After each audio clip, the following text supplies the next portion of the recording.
Queridos irmãos, a paz do Senhor Jesus, sou o pastor Elias Santana aqui da Igreja Sede e graças a Deus por essa oportunidade de estarmos juntos para compartilharmos a palavra do Senhor. Hoje nós vamos dar continuidade ao capítulo 8 do livro de Juízes. Ontem nós vimos que após Deus haver dado vitória a Gideão diante dos seus inimigos, ele teve que enfrentar algumas situações difíceis. Primeiro com os efraimitas, que vieram questionar o fato de Gideão não haver chamado esse povo antes para a batalha. E vimos que a resposta de Gideão foi uma resposta branda, que fez com que todo o furor, toda a ira fosse aplacada. Vimos também que Gideão ele sofreu rejeição por parte dos seus irmãos ali da região de Gade, na cidade de Sucote e na cidade de Peniel. Estes se recusaram a ajudar Gideão, talvez com medo de que Gideão não conseguisse prender os reis do exército inimigo que estavam em fuga, e o exército inimigo pudesse se reerguer e aí vir contra eles pelo fato deles terem ajudado Gideão. E Gideão tratou de uma forma muito severa, tanto o povo de Sucote quanto o povo de Peniel. Há quem diga que Gideão poderia ter usado de misericórdia para com aquele povo, agindo com mansidão, como agiu com os efraimitas. Porém, seu coração pode ter sido tomado pelo orgulho ferido, e assim ele usou de vingança para com eles. Outros dizem que Gideão ele viu ali que ele estava lutando contra um exército inimigo, enquanto no meio do seu próprio povo haviam traidores. Haviam pessoas que não estavam dispostas a ajudar seus próprios irmãos. Isso levou a tomar essa atitude tão drástica em relação a este povo. Hoje nós vamos ver, irmãos, a partir do versículo 18 do capítulo 8 de Juízes, que começa narrando o momento em que Gideão resolve acertar as contas com Zeba e com Zalmuna, os reis midianitas, que estavam fugindo e foram capturados. É provável que Gideão, ao voltar para sua cidade com esses dois grandes reis midianitas capturados, tenha feito um grande desfile em sua cidade, aclamado como um grande herói, como um grande vencedor, pois com apenas 300 homens ele conquistou essa vitória para Israel, derrotando todo o exército inimigo e saqueando todos os seus despojos. Mas ao que parece, irmãos, Gideão ele tinha contas pessoais a ajustar com estes reis. Veja o que diz o versículo 18. Então interrogou a Zeba e a Zalmuna: como eram mesmo os homens que matastes em Tabor? E eles prontamente responderam: pareciam contigo. Todos eles tinham o aspecto de filhos de rei. E Gideão acrescentou: sim, eram meus irmãos, filhos de minha mãe. E concluiu: juro pelo nome do Senhor, que se os tivesse permitido viver, eu não vos mataria. Veja que Gideão tinha contas pessoais a acertar com estes reis, pois eles haviam matado os irmãos de Gideão em Tabor. Não há registro bíblico de quando essa batalha em Tabor aconteceu, mas é muito provável que tenha acontecido durante um dos ataques anuais que os midianitas faziam contra a nação de Israel. Você se lembra que todos os anos, na época da colheita, os midianitas se associavam a outros povos e desciam como gafanhotos, destruindo toda a plantação. Talvez em um desses ataques eles tenham matado os irmãos de Gideão. Não há na Bíblia nenhuma explicação de como os irmãos de Gideão possam ter se envolvidos em um conflito com os midianitas, e nem ainda sobre o motivo que os levou à morte. Mas ao que tudo indica, foi uma morte violenta, foi um ato brutal por parte deste povo. Vale aqui relembrar, irmãos, que de acordo com a lei mosaica, a família deveria vingar os crimes ao matar os homicidas. Israel não possuía uma força policial ostensiva, e era esperado que cada família encontrasse e castigasse os que haviam assassinado seus parentes, desde que se tratasse exclusivamente ou verdadeiramente de um caso de homicídio doloso. É o que está registrado lá em Números, no capítulo 35, do versículo 9 até o versículo 34. No caso de Zeba e de Zalmuna, eles não eram só culpados de homicídio, eles eram inimigos do povo de Deus, eles eram inimigos de Israel. E talvez, na intenção de impressionar Gideão, eles usam de sagacidade em sua resposta. Eles dizem que as pessoas que eles mataram pareciam com Gideão, ou seja, tinham um aspecto de filhos de rei. Percebe que eles mostram perspicácia em fazer uma comparação lisonjeosa, comparando os irmãos de Gideão com príncipes. Só que Gideão não engoliu essa bajulação não, irmãos. E resolveu não poupar a vida daqueles dois homens que, de uma forma cruel, haviam durante anos tirado alimento da boca de mulheres e crianças em Israel e ainda assassinado brutalmente homens de Israel. E no versículo 19, a Bíblia nos diz que Gideão ordena a seu filho, Jéter, que era o seu primogênito, mas ainda era um garoto, muito jovem, que fizesse esse trabalho, que executasse os dois reis criminosos.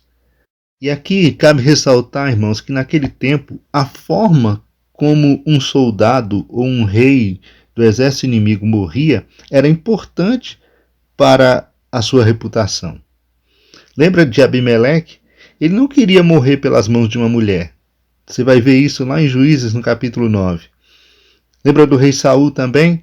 Ele não desejava cair nas mãos dos filisteus e pediu para que seu próprio ajudante o matasse. Uma criança matar um rei seria motivo de muita humilhação. Enquanto que para Jéter, o filho de Gideão, não seria apenas estar vingando a morte de seus parentes, mas também esse ato traria para ele honra diante do seu povo.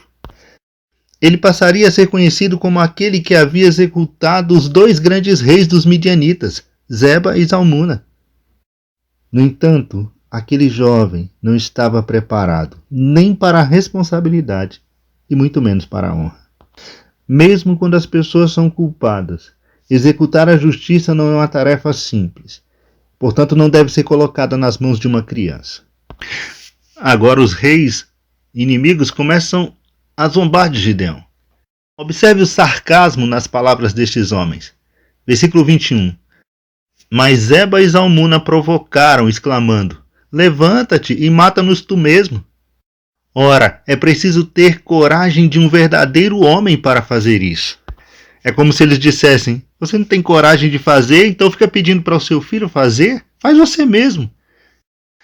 O que na verdade aqueles reis queriam é que eles não fossem mortos de uma forma humilhante por uma criança. E diante dessa provocação, Gideão tira sua espada, mata aqueles dois reis e assim termina essa batalha. Agora, irmãos, a partir do versículo de número 22, nós encontramos Gideão diante do povo de Israel. A guerra terminou, Gideão está sendo aclamado pela grande multidão do povo de Israel. E a narrativa vai se concentrar exatamente em dois pedidos. O primeiro, um pedido do povo para Gideão. E o segundo, um pedido de Gideão para o povo.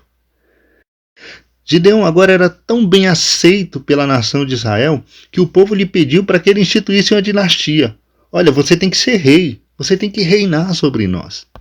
Tu e teus filhos. Olha o que diz o versículo 22. Então os israelitas rogaram a Gideão: reina sobre nós, tu, o teu filho e o teu neto, porque nos tiraste das mãos de Midian.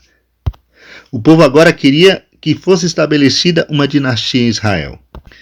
Isso seria uma forma de recompensar Gideão pelo que ele fez pela nação de Israel e também seria a garantia de que as tribos estariam unidas agora. Todos estariam juntos, debaixo de uma só liderança. E talvez, quem sabe, diante de uma outra guerra futura, ficaria muito mais fácil mobilizar todas as tribos de Israel para o combate. Porém, o pedido daquele povo soou aos ouvidos de Gideão como um ato de incredulidade. Ele lembrou ao povo de que Deus era o seu rei. Olha o versículo 23. Não serei eu quem governará sobre vós, tampouco meus filhos, porque é o Senhor quem reinará sobre as vossas vidas. Observe que Gideão ele rejeita a proposta da nação de Israel por entender que Deus é quem era o rei daquele povo. Deus é quem estava entronizado no meio dos querubins, como diz o Salmo 81, versículo 1. Tu estás entronizado acima dos querubins, mostra o teu resplendor. Salmo 99 também, no versículo 1, diz assim: reina o Senhor, tremam os povos. Ele está entronizado acima dos querubins, abale-se a terra. Os israelitas, irmãos, eles deveriam entender que Deus era o rei deles e que ali dentro do tabernáculo, acima do propiciatório, onde estavam os querubins, estava o trono de Deus no meio do povo. Deus estava entronizado no meio deste povo. Moisés um dia advertiu a Israel dizendo que eles iam querer um rei, como as outras nações também tinham um rei. Mas isso não seria bom, porque o fato de Deus ser o rei de Israel fazia com que Israel fosse diferente de todas as outras nações dos povos gentios. E mais na frente nós vamos observar que quando o povo pede um rei a Samuel, Deus olha para Samuel e diz: olha, Samuel, eles não estão rejeitando a você, eles estão rejeitando a mim. Então, irmãos, observe que a atitude de Gideão foi uma atitude sábia, de alguém que em seu coração reconhece que Deus é quem governa o seu povo. Mas agora, irmãos, é Gideão quem faz um pedido para o povo. Versículo 24 diz: disse mais Gideão: permita-me, entretanto, que vos faça um pedido, que cada um de vós me dê um dos brincos que cada um de vós tiraste dos vencidos.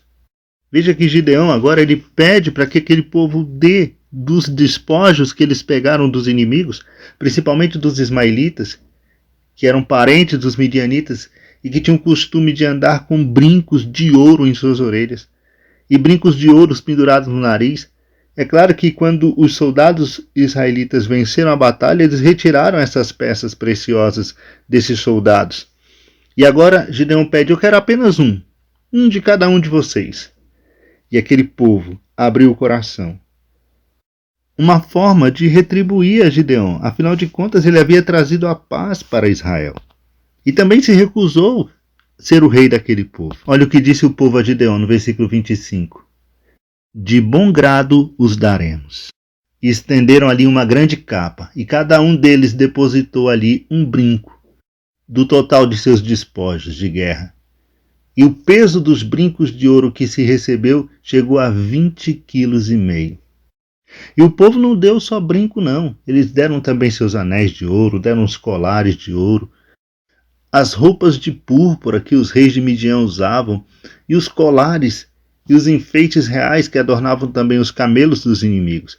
Tudo isso foi trazido como despojo, e eles agora doaram a Gideão. Gideão, então, irmãos, pegou aquele ouro que foi ofertado, e com ele fez um grande manto sacerdotal de ouro, um éfode de ouro, e colocou isso lá na sua cidade, lá em Ofra. E esse objeto que Gideão criou se tornou um símbolo de idolatria para o povo de Deus. Um tropeço para Gideão e para toda a sua família. E Gideão, que era aquele homem de fé que tinha conduzido o povo a Deus, agora estava conduzindo o povo à idolatria, a se prostituir contra Deus. Deixaram de adorar a Deus pela grande vitória, pela grande conquista que Deus lhes havia entregue, e agora estão se voltando para aquela estola sacerdotal. É provável que Gideão tenha feito essa estola como um símbolo da grande vitória que Deus lhes havia concedido, e ainda tenha colocado aquela estola como uma representação do próprio Deus que concedeu a vitória ao povo.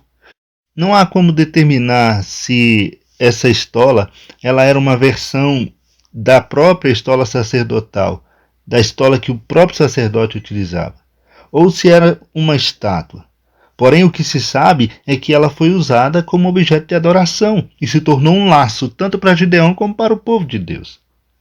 E isso nos chama a atenção, irmãos, para o fato de que nós devemos ter cuidado com o nosso coração. Muitas vezes, diante das grandes conquistas e vitórias que o Senhor nos dá, nós acabamos por criar ídolos que substituem, que tomam o lugar de Deus em nosso coração.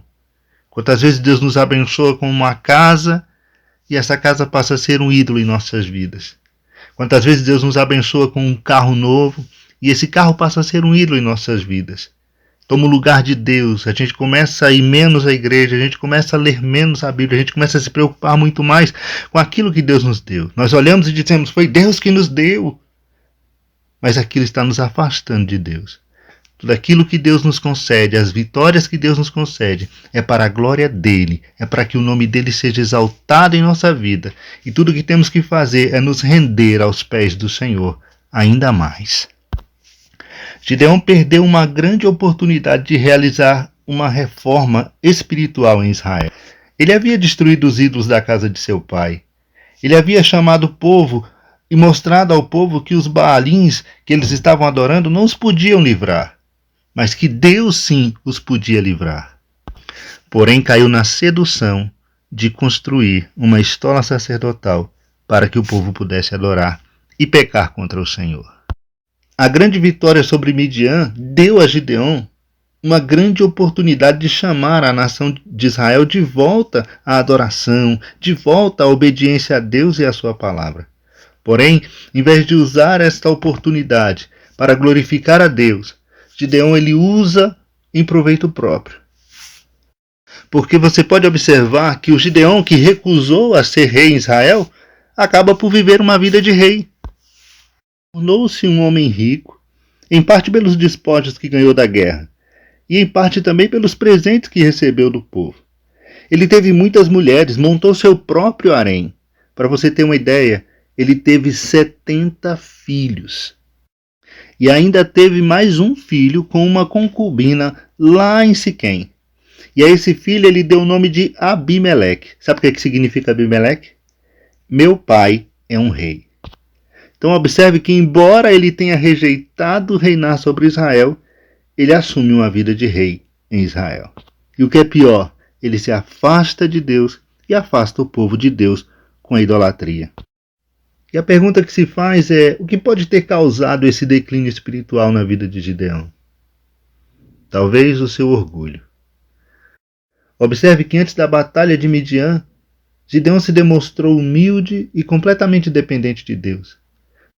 Porém, depois da grande conquista e de ver os seus inimigos saindo correndo, batendo em retirada, Gideão se torna um homem autoritário e até mesmo vingativo. Quando recusa ser rei em Israel, até parece que é um homem piedoso. Mas as atitudes tomadas por Gideão depois demonstram que seu coração estava se afastando de Deus. Gideão começou como servo, mas terminou como uma grande celebridade. E isso tem sido a razão da queda, do fracasso de muitas pessoas no reino de Deus. Elas começam humildes como servos, mas à medida que Deus vai abençoando, o diabo vai inflando o coração dessas pessoas com orgulho, com soberba, e elas acabam por se esquecer que Deus resiste aos soberbos. Deus dá graça aos humildes, mas Deus resiste aos soberbos. E quando o orgulho toma conta do coração, as pessoas deixam de ser servos, passam a ser celebridade. Elas começam a achar que as pessoas estão ali porque elas pregam bem, porque elas cantam bem, porque elas oram bem, que as pessoas estão ali por sua causa.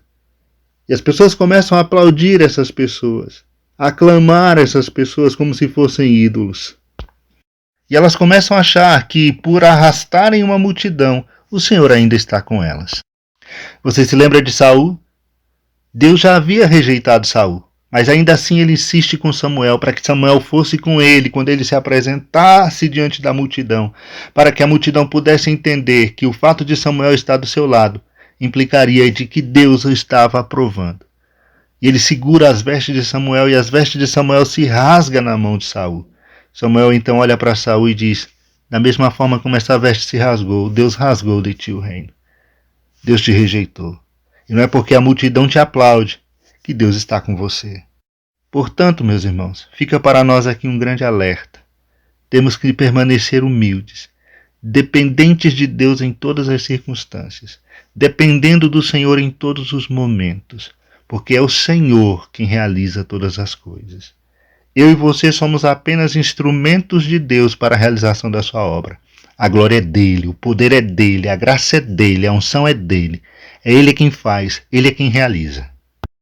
Deus concedeu vitória a Gideão diante dos exércitos de Midian. E o povo desfrutou de paz e descanso por 40 anos. Todo o tempo que viveu Gideão.